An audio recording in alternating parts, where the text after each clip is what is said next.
3050's WSET Level 3 Written Exam Tips and Tricks. As a leading APP or approved program provider for the WSET Level 3 and a APP with one of the highest pass rates around in 2020, we had an 82% pass rate in the WSET Level 3. This is an insanely high pass rate. And part of that is because we believe our students are very well prepared for the exam. Now, most students think that the tasting exam is going to be the hardest. It is not the tasting exam that's the hardest. It's actually the theory exam. So we're going to look predominantly at sort of techniques, what you need to learn, and the priorities for learning so you can do really well in the theory exam. Initially, we're going to give you an overview of the exams. Then I'm going to give you a list of priorities that you should study and make sure you really know it before the exam. And then we're going to look at some of the different types of questions that you can get in the exam and how to approach those questions, and then finish up with a recommended study process. Now, this talk is predominantly what I give to my students when we've just finished the course. That said, my students are sort of getting introduced to these concepts all the way through the course. So in theory, you should listen to this at the end of your course, but I think if you actually listen to it earlier on in the course, this presentation, this podcast, it will help you a lot, because it means that by the time you come to that last week, you're set up ready for that last big push, getting ready for the exam, like my students are. So that's what I would suggest you do, is you actually listen to this earlier, maybe day 1, day 2, or even before the course starts. So let's just recap what the exam is. So in the WSET Level 3 wine exam, there's 2 exams and 3 components. So the first exam is the tasting exam, and that's a 30-minute exam where you're going to taste 2 wines. That's usually done first. Usually you'll do your tasting exam, and then that'll finish, and then you'll do your theory exam afterwards with a little break in between. I have a series of podcasts on how to sit the tasting exam, so we're not going to cover that in any detail. The other exam is the theory exam, and this is a 2-hour exam, and it actually consists of 2 different papers. There's a 50 multi-choice paper. You've got an options of 1 to 4, and you can just choose which one it is.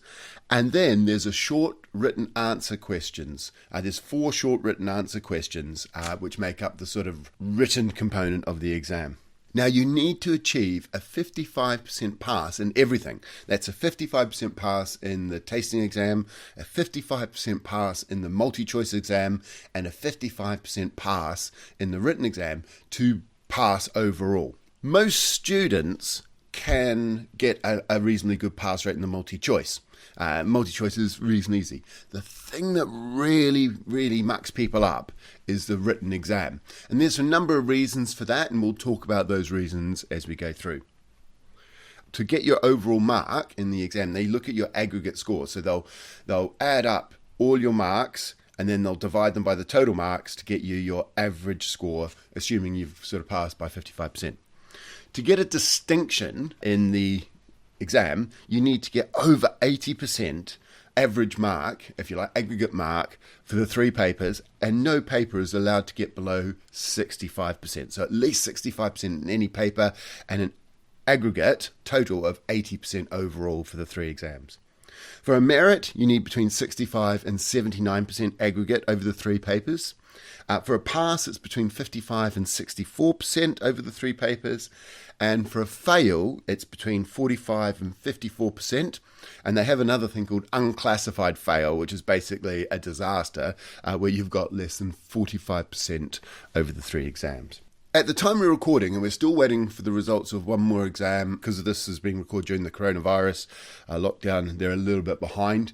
But in terms of where 3050 did in 2020, except for this last exam we're waiting for, 27% of our students got a distinction, 56% got a merit, no one got a pass. They either, if you passed, you got a merit or distinction, and 18% got a fail. All right. That means we had an 82% pass rate, which is huge. I mean, the average is normally about 60%. For the theory, we had an 84% pass rate for the theory and a 93% pass rate for the tasting exam. These are incredibly high marks, and it just goes to show if students are well prepared, they've got the tools to study, they can do very, very well. What those results tell you is that if you follow our processes, it's not that you're going to get a pass. If you do the work, you're going to get a merit or a distinction. If you don't do the work, you're going to fail. And it's as simple as that. Really, with WSET Level 3, you cannot wing it. You must study. And the students who don't do the work or don't do enough work, they clearly fail. And for our students who tend to get in there and get it all done, they'll get a merit or a distinction. Just having a quick look at what is in the exam. Those 4 short written questions are the thing that really cause problems for most students. And historically, this is the bit that my students would come out going, oh my gosh, that was really, really hard. Nowadays, they come out and go, oh, that's sort of what I was expecting. And that's brilliant news to me because that means they're well prepared and they're organised and they know what to do. But the exam itself is made up of 50 multi-choice questions. We're not going to talk about those too much because they're the things that most students can deal with by themselves, because it's really about factual recall, and as long as you've got the facts, it's pretty good. And when you don't have the facts, you can often sort of guess it a little bit. You know, even if you just randomly guess the questions, you're going to get 25% in the exam. So the multi-choice isn't really that difficult to pass, but the short written is. And the short written, as I say, is made up of 4 questions, 4 short answer questions, and they follow a really strict pattern. Question 1 is all about viti and vini, viticulture and vinification. In WSET, they sort of use things like vineyard factors that influence the style of the wine and human factors that influence the style of the wine. We're going to use the term viticulture and vinification because that's effectively what it is, viti and vini. And question 1 is always about viti and vini and still wines of the world. So this is, anything to do with any of the still wines in the course book. Question 2 is about viti and vini and still wines of the world. So these are 2 very similar questions, 1 and 2. Question 3 changes because it covers viti and vini, still wines of the world, but there's an element of service in there. So they might be talking about, a wine from the Loire, but how would you serve it? How would you store this wine for aging or things like that? And the final question is on viti and vini, but it's all about sparkling and fortified wines and service. So there's questions reserved for either sparkling and fortified wines, and often they may tie in a little bit of service into that. Now, they don't have to have service in question 3 and question 4. What they've got is they're sort of saying these are where those questions on service are going to be. And in the specification, and Lord, if your APP hasn't been teaching you how to use the specification, you need to learn how to use it because there's so much really useful information in that specification. But if you look at the back of the specification, it actually tells you the allocation of marks. Now, WSET uses gobbledygook language that try and confuse people called learning outcomes. And you sort of have to map the learning outcomes to the exam to sort of understand what's going on. But page 27 of the specification has all this information, and there is definite marks for certain characteristics. Some parts of the course are easier to learn than others. In fact, what I've done is I've had a look at the marks allocated to each section of the course, and then I've had a look at how many pages are in the actual textbook. And there is 30 marks given in the exam for 24 pages in the book. All right, 30 marks in the exam for 24 pages in the book. That is an average mark of 1.25 marks per page. It sounds like a crazy number. But then there's another 148 pages for the remaining 70 marks in the exam. In other words, it's 0.47 or half a mark per page that you've got to learn. So if you're pushed for time and you need to focus on something, you want to make sure that you get the easy marks. And the easy marks are 24 pages, 30 marks. If you really hammer those 24 pages, you really know them inside and out. Turning up to the exam, you're going to get close to 30 marks. And it's only 24 pages. You can really hammer these pages, completely understand them, get into the exam. You've got your 30 marks pretty much in the bag. And then you're just looking to get another 25 marks over 70 in the exam. So you're making your life much, much easier. So what are these easy marks in the exams? Well, there's some stuff that we don't even teach in class that's worth 10% of the exam. And the reason we don't teach it in class is because you're expected to already know it before you start the course. This is material from the WSET Level 2 course. This is Level 2 material that we don't teach in class, usually. Well, we don't, and most APPs are recommended not to because you don't have time. So we assume you know it, but it's worth 10% of the marks. And I tell you what, a lot of my students, before I really sort of hammered this into them, they simply didn't revise it. They thought, well, we're not learning it in class. And then they get these questions, and they're easy questions if they've done the revision, because it's so little in the textbook that there's only a certain number of questions WSET can ask. So these are the easy stuff. And that is 10 marks for the following topics. Storage and service of wine, basically chapter 3 pages. Factors affecting the price of wine, that's chapter 10. There's only 2 pages on that. And then wine and food, chapter 3 pages. In total, there is 10 marks for 8 pages in the textbook. All right, 1.25 marks per page if you like.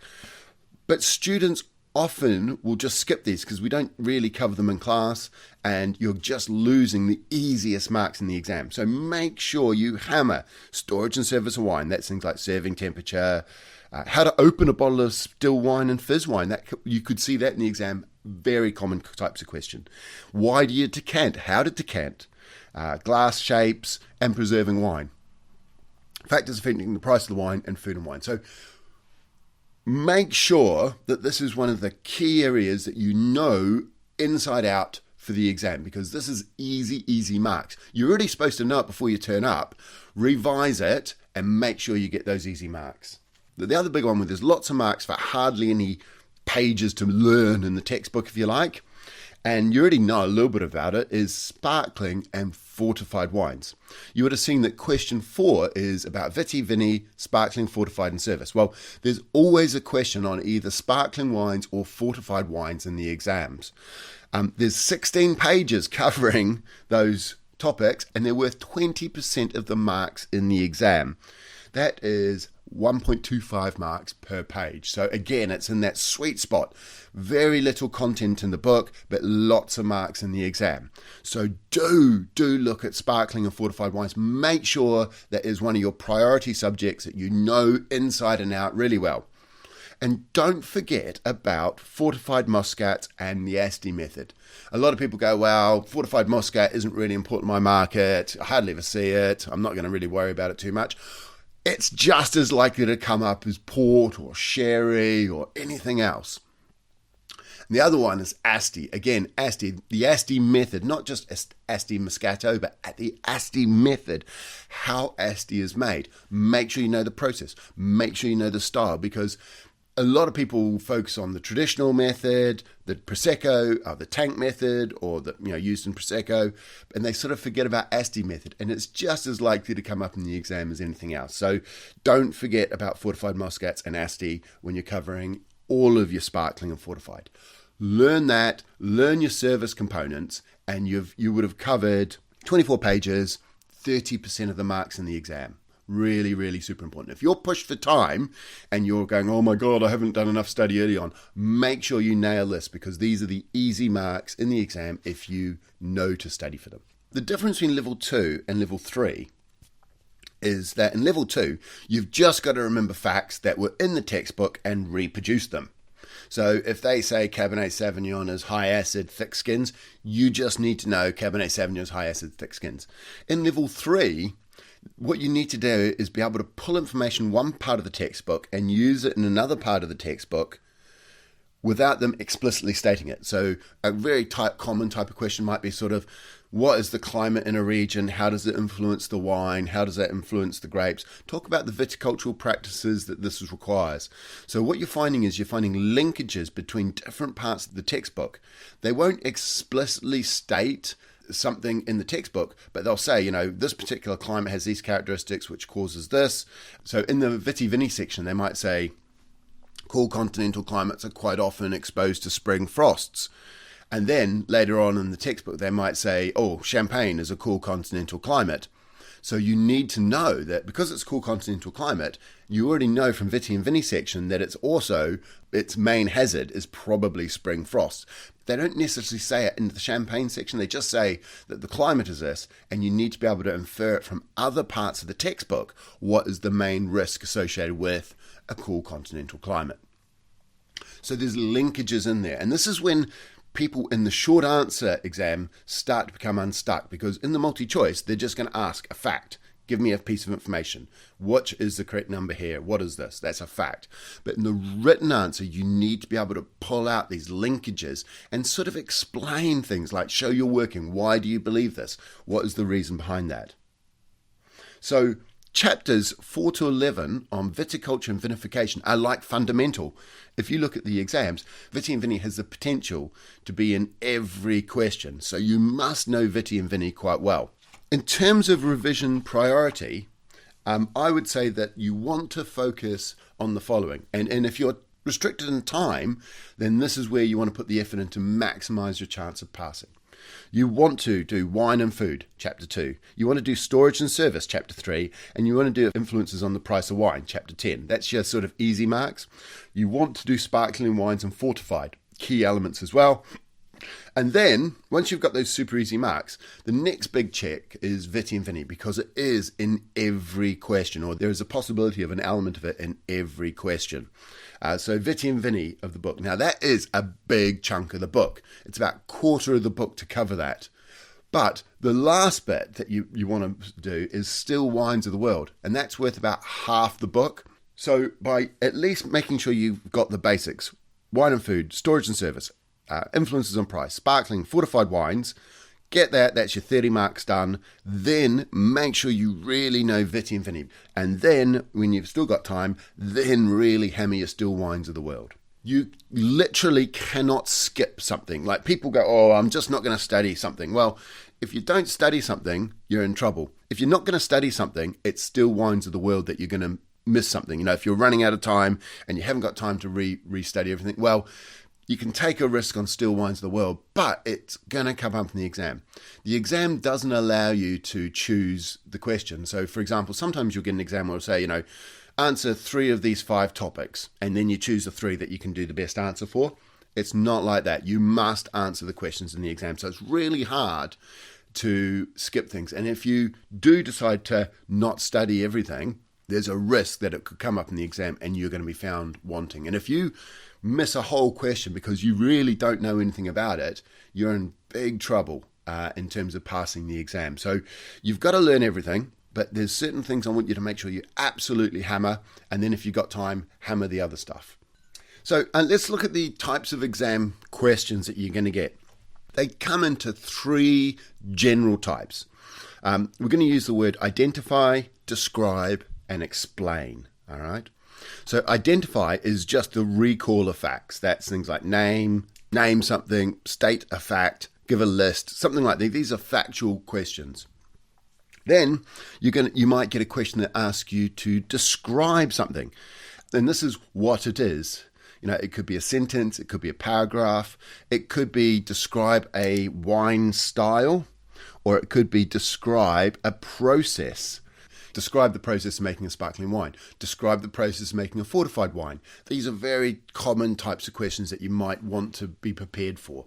And the final one is explain. And this is the bit that really, really is difficult for some students. And that's how or why things work. This is the bit that I'm going to spend the most time on, because there's an easy way of approaching this which will give you a lot of marks and help you really get into it. And also, you might see mixtures. So, for example, a question, describe how bush vines are trained and explain why this method is important for Grenache in Southern Rhone. This might be a very good question. So you describe how bush vines are trained. So you need to talk about the pruning method of bush vines and go through that. And then you need to take this information about that and explain why it's used in Southern Rhone. And for that, you'll be looking at things like, what is the climate in Southern Rhone? You've got the Mistral, which is a wind that can damage all your posts. So not having posts in the Mistral is a good idea. And also, Southern Rhone can be very dry and arid, which means your spacing between vines is very large, which means your cost of trellising is very high there as well. So in this question, there's 2 components to it. And those key words, describe and explain, are like the command verbs. They're the key words that tell you what to do. Let's go back to identify just to give you an idea. And as I say, these are things like identify is just the recall of facts. You're going to need details on that, but quite often students forget to state the bleeding obvious. They just forget to put down the basic facts. So make sure you've got the facts at your tips of your fingers and put them down. Example might be, identify the climate of Champagne. In level 2, you might have written, Champagne has a cool climate. And that's fine for a level 2. At level 3, we're more into the climate, and the correct answer would be, Champagne has a cool continental climate. So with WSET, there's all about those climates, the temperature range, cool, moderate, warm, and hot. But you've also got climate types, Mediterranean, continental, maritime. So you need to be able to always give that full picture for level 3. A describe question is all about give a detailed account of what it is. Now, it could be a process, it could be a style of wine, etc. You're going to land up using sentences and paragraphs. WSET really likes sentences and paragraphs. If you have to use bullet points because you're running out of time, fair enough, but they're really looking for sentences and paragraphs in the exams. So let's do another one. Let's take that Champagne example. Identify and describe the climate of Champagne. So we need to identify the climate. So that's the cool continental climate. So Champagne has a cool continental climate. A sort of a geeky SWOT answer might be, the climate has an average temperature of 16.5 degrees or below and very cold winters, short, hot summers, and a rapid drop in temperatures in autumn. You could have had other things like cool continental climates are prone to spring frosts. There's lots of things you could say in there, but it gives you an idea of the type of answer. So you've identified what the climate is, and then you've described the climate. Now, the last type of question, and this is the tricky one, is explain, and it builds on these other two quite often. They sort of tell how and why things work or come to the way they are. Often examiners will ask students to explain something, but in effect they actually get a description. An example of a question might be, explain how the climate in Champagne impacts the fruit grown and how this makes the wine produced suitable for the production of sparkling method wines. So this is a nice chunky question. Explain how the climate in Champagne impacts the fruit and makes the wine produced suitable for the production of sparkling wine. So what we're looking for is the climate, how that climate influences the fruit, and why that fruit makes a base wine that's good for Champagne. So an answer to that, and a poor answer to that, would be, a cool climate gives grapes with low sugar. The wine produced is suitable for second fermentation. And don't get me wrong, there'll be a mark or two in this, but it's not a good answer. The explanation is not particularly precise. Instead of giving continental climate, they've just said cool climate. And they've sort of identified that it gives low sugars. That's great. But then they haven't really said why is it suitable for secondary fermentation. A large amount of marks allocated to this type of question is for really about your thinking, why does this happen? And he stated a fact, and then he sort of said, and it's suitable for second fermentation. You'll get some marks, but not many. The worst answer is when they give a question like this, explain, and what you get is a description. If you've got time, it is always better to get something down than not. However, the biggest gripe of the examiners is students didn't ask the question as set. So sometimes you'll get people going, oh, it's about Champagne. All right, what I'm going to do is I'm going to talk about the Champagne, how to make sparkling wines. And what's going to happen is the examiner will look at it and they might pick out the odd mark here, but there's no real logic. So I'll just read you out a model answer that's pretty rubbish for this particular question. The climate in Champagne is cool continental, good, which is good for grapes. Chardonnay, Pinot Noir, and Meunier. These grapes need the cool climate to produce a base wine that is used in traditional sparkling wine production. Yeast and sugar is added to these base wines, which is called liquid de tirage. When the yeast dies, they form a layer at the bottom of the bottle. They start the decomposition called autolysis. The grapes grown in Champagne have an affinity for autolyc notes, bread, brioche, and pastry, and that are part of extended lees aging, which is part of the traditional sparkling method. It is particularly true for vintage champagnes, which spend 36 months maturing. Now, that's a pretty average description of the Champagne process. But they didn't really answer the question. How does the climate impact the fruit, and how does that fruit make a base wine that's suitable for champagne production? They've really just described the champagne process, and that's because they haven't answered the question. And the examiner will ignore most of that. You might get a mark for saying that the climate is cool continental, and the rest of it's just junk. They've written a lot, but they haven't got any marks. So it's much better to try and break down the question and answer the components of the question that you can to get some marks. Answering the wrong question in the exam, not the one that the examiner's asked, but another question you wish they'd asked, isn't going to get you a lot of marks. But as I say, better to write something than nothing. If I was looking at that and I had no Scooby about how to approach it, I would focus on other questions in the exam, and then right at the very end, if I've got any time left, I'd put down what I can. It's a Hail Mary pass. You're hoping for something, but you're not really expecting it. What you'll find is, in large, complicated questions like the one we've given you, marks will be allocated for identifying facts and for reasoning and using those facts.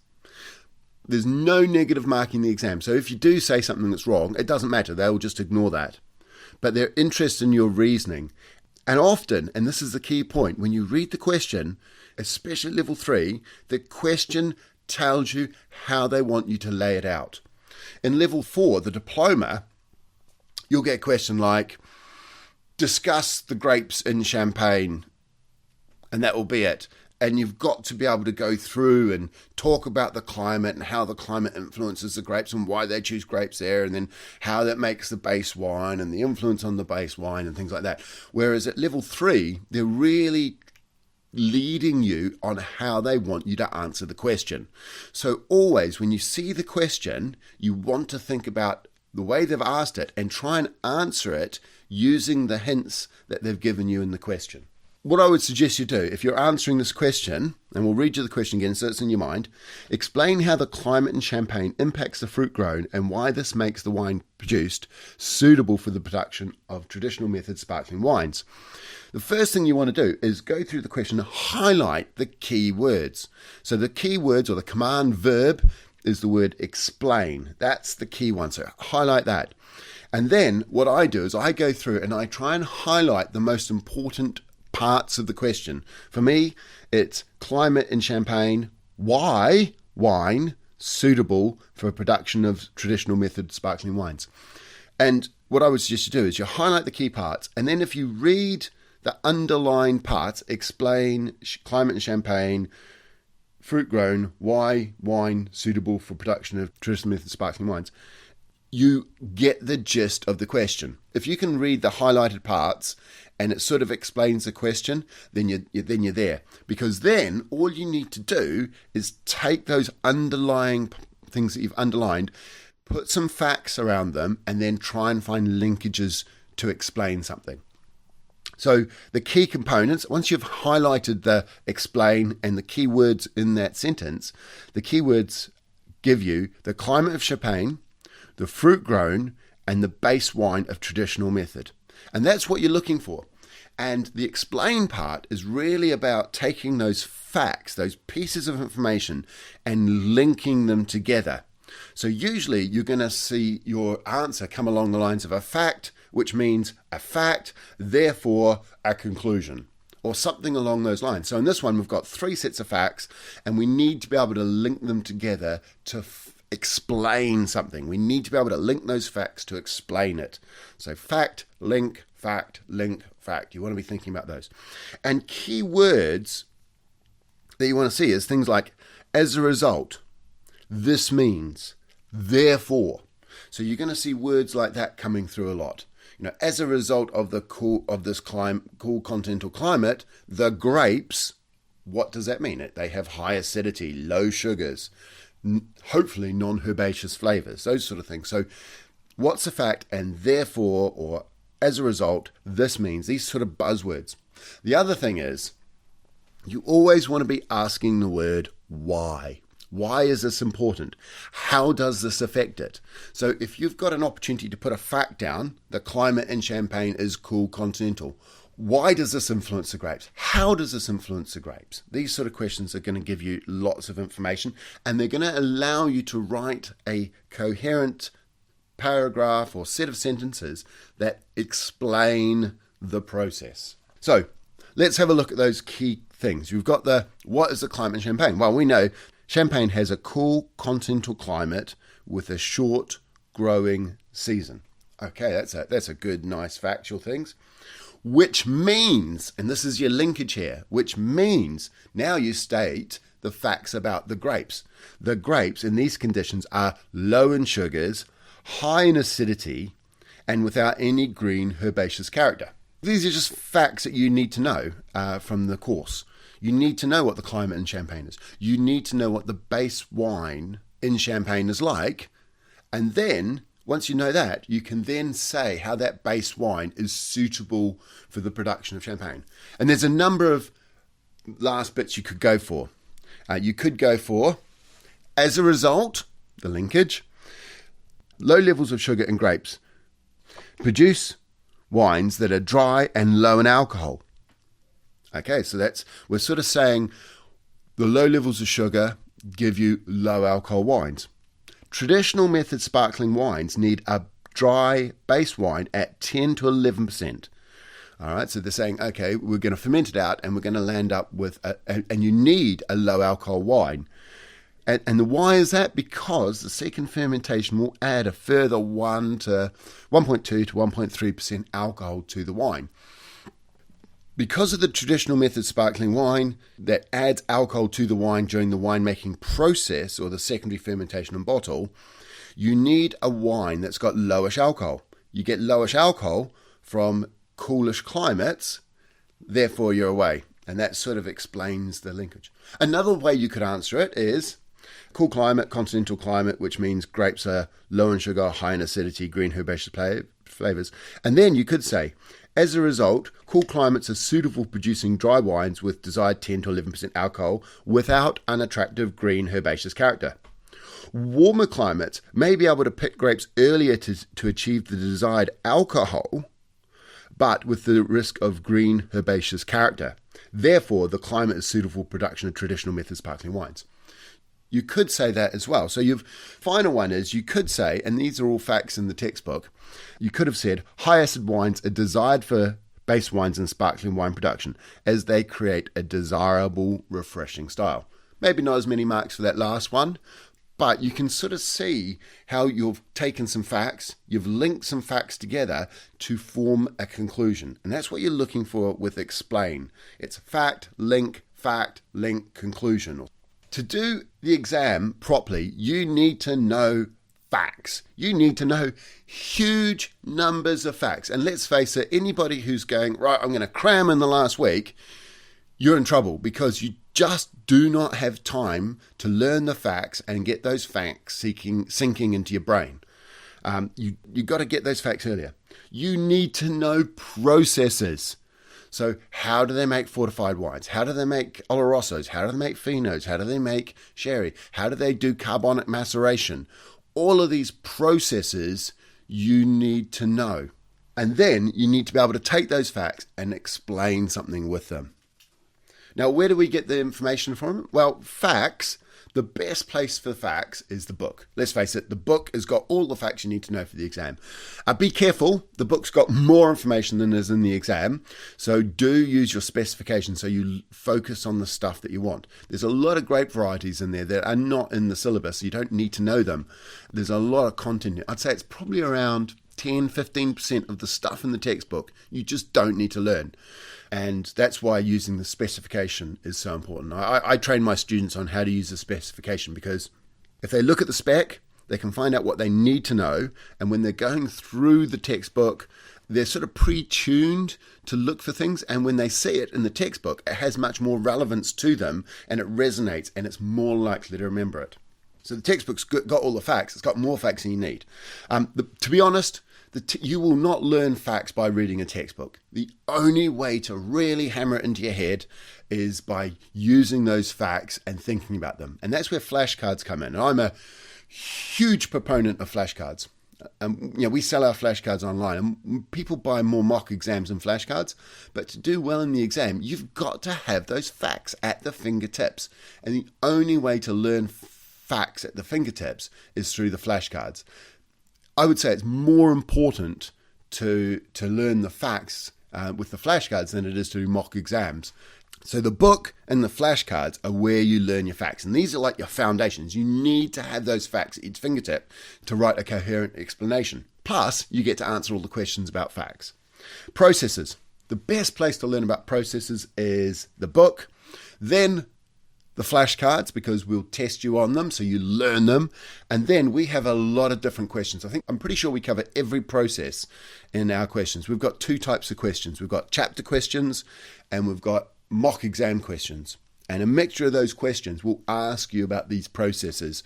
That we've covered every process in the book. So the book, flashcards, and questions are where you can really get your heading around it. And the last one is explain. And this is the understanding part. And this is where the teacher, to be honest, your lecturer is really key. You could read the book and you'd miss a lot of these important linkages and understanding and depth of understanding. And that's where your lecturer comes in. The problem is some students will turn up to class and they wouldn't have read the textbook, so they don't have the facts at their fingers. So when the lecturer is going through stuff, they're focused on the facts rather than understanding the linkages. So if you don't prep before the class, it's harder for you to focus on the understanding because you're just seeing so many facts that you think, oh God, I've got to learn these facts, rather than focusing on the linkages. And it's really important for students to turn up to class with some preparation on what we're covering in class done first. So the teacher questions are brilliant because they make you think about it. That's why we've got so many short written answer questions in the chapter sections and in those mock exams. And the final place is in the textbook. I would say the textbook isn't the best place to get deep understanding. The lecture and thinking about stuff is how you develop that deep understanding.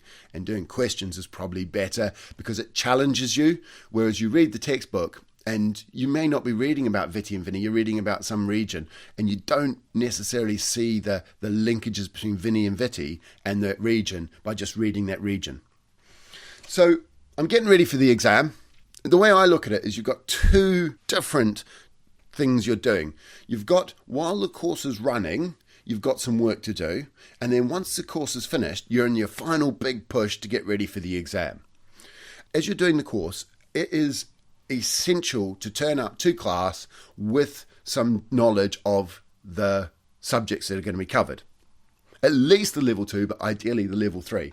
And what I tell my students is, read the textbook, and as you read the textbook, go through the flashcards. Yeah, so before each class, read the relevant chapter, do the flashcards for that chapter. Then, after class, go through the flashcards again, prioritizing them. Oh, I can never remember this. This is really easy. I don't need to worry about see that again. I know that. This is hard. Go through the flashcards. And what you're doing is you're just becoming familiar with the materials. You're seeing it regularly, and that means you're asking yourself about it. So it's sinking into your brain. You knew some facts before you turned up to class. You got the understanding from class. And now you're just learning the facts again. And you're doing the flashcards. We've got questions that are designed specifically so that you can just read a chapter and do the questions for it. They don't always have all the linkages, but they've got all the processes and the facts that you need to know. So at the end of the course, you should have done the flashcards at least once, ideally at least twice, if not more. And you should have read the book, and you should have done all of the end of chapter questions. And if you finish the course in that state, you are in a brilliant position to sit the exam and do really, really well. You've started to learn the facts quite well through the flashcards, and you're starting to think about the exam questions and the processes and the understandings. Then I would strongly recommend you go through and do our mock exams. We've got mock exams, and these are following the WSET marking allocation that's provided in the specification. So do the mock exams, and what you'll find is we cover a lot of the processes in those 4 mock exams. We do a lot of types of questions you might encounter or you could possibly encounter or things like that. And what you're looking to do is try and understand the questions, learn it, and apply that material. Once you've done the mock exams, you go through and go, oh, I didn't know this, I didn't know this, I didn't know this, I knew that. And then you go through those flashcards, and maybe those, if you did really badly in a section, then you might go back through that chapter or the flashcards or just the short answer questions again, something like that. But to review what you did wrong and why. I would then suggest that you look at your flashcards and go, what are the stuff I really struggled to remember that I think is really important? And hopefully you've prioritized your flashcards at that stage. So then you select chunks of the chapters, and then you just randomly get them to go through certain facts. And you just do this all the time. You just keep going through facts with the flashcards, highlighting the ones that you struggle with or the ones that you think are really super important that you need to know really, really well, and just go through those randomly until you just know everything. Then go back through the end of chapter questions again. You should find them really easy at this stage. You've seen these questions before. You know it really well. You should be building a lot of confidence. Repeat the mock exams again. And then the last thing you do just before the exam, and is more, well, obviously as many flashcards as you can, but the last thing just before the exam is go through the specification. And the specification tells you exactly what's going to be in the exam. If you don't recognize a town or a region or grape variety or a process, then this is your last checklist. Go through the specification. Oh, okay, what are the towns in Bordeaux? It's this, this, this, and this. Is there anything I need to know about those towns? Probably not, but I just need to know they're in Bordeaux and they're left bank or right bank, perhaps. Use the specification as a checklist. It's a brilliant checklist right at the very end. I know this, I know this, I know this. Oh, I don't quite know that. Okay, let me have a quick look at that. You notice when I'm talking about this, I haven't said about that revision priority list. What you'll find is, because my mock exams reflect the content in the exam, they've sort of got that revision priority baked into them, because you will always see questions on service. You will always see Viti and Vinny type questions. You're always going to see a sparkling wine fortified. That revision priority is baked in, but make sure you look at that revision priority and make sure you nail the easy stuff. Absolutely. Okay. I hope that helps. Now, if you've not done anything and it's the last week, you are in big doodads. If you've just sort of been sitting in class, not really reading the textbook or anything like that, and it's 1 week before the exam, you're in real trouble. That said, just to put it into context, when I did my level 2 and level 3, I did my level 2 1 week. On the Monday, they gave me the textbook in the morning, Monday morning, and I sat the exam on Friday afternoon. Now, I didn't do particularly well, too. I'll be straight up and down, because in such a compressed course, it was very, very difficult. And it's not what you want to do, because you just cannot do the 80-something hours that you need to do. It's just impossible in 1 week. So if it can be done, I passed my level 3 in literally Monday to Friday. So if you've got a week to go, you still can, and that included the classwork as well. However, I think you're going to be in lots and lots and lots of problems. I really do. You need to focus on that priority list really heavily to have any chance. And to be honest, if you're leaving it to the last week, it's really, really, really bad news, actually, to be honest. You've got to work steadily. You want to get a good mark, and this is what I bang on to my people. Do not put it off to the last week. 2 things happen. First of all, you haven't learnt the facts deeply, so they're not there. You don't have that core information to be able to write questions and then explain why these facts link to each other. And secondly, you've got a high risk, because if you've been working steadily from the start of the course to the end, if something goes wrong in the last couple of days, it's not a disaster. You've learnt most of the material already. It's just the final big push that was a little bit compromised. If you didn't do the work early on, because you think, I'll do it in the last week, and then something goes wrong, and things go wrong. It's COVID-19. Your mum dies. God forbid, no. But do you know what I mean? These sort of things happen. I get hit by a car and I have to spend 2 days in the hospital, but then I've got my exam 3 days later. Do you know what I mean? These sort of things happen. And I tell you what, our students who fail, 18% of the people who sit our exam fail. And usually the reason they say is, I didn't do the work. Why did you not do the work? I was going to put it off to the last minute. Why didn't you do it in the last minute? Something came up, and that's why people fail. It's just the lack of work that kills most people. Some people will say, the course is really hard and it's intellectually rigorous, and it is, but you'll find the tools we've got mean that you've got the facts and the information at your fingertips, and you can answer it to a point where, even if you're not particularly academic, you can still get a merit or a distinction. Okay, that finishes this look at the WSET short exam. I hope you found it interesting. It is very, very useful, and I hope you've listened to this early enough in the course that you can take this on board and help your preparation for the exam.